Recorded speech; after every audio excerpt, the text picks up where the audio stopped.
Diesel engines in work trucks and heavy equipment are designed for one purpose: to go to work and make money for the owner. So, when a diesel engine needs to be rebuilt, there is a lot at stake, including the cost of the repair, the downtime, and potential future revenue. It must be done right. There are 3 things that are required to successfully overhaul a diesel engine. Number 1, qualified engine rebuilders that know diesel engines.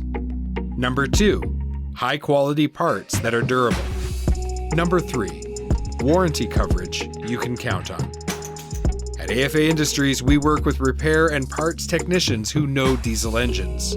We manufacture high-quality and durable engine parts. We make sure that our parts are all made to OE specifications, and we stand behind our products with a great warranty. To learn more, go to afaindustries.com.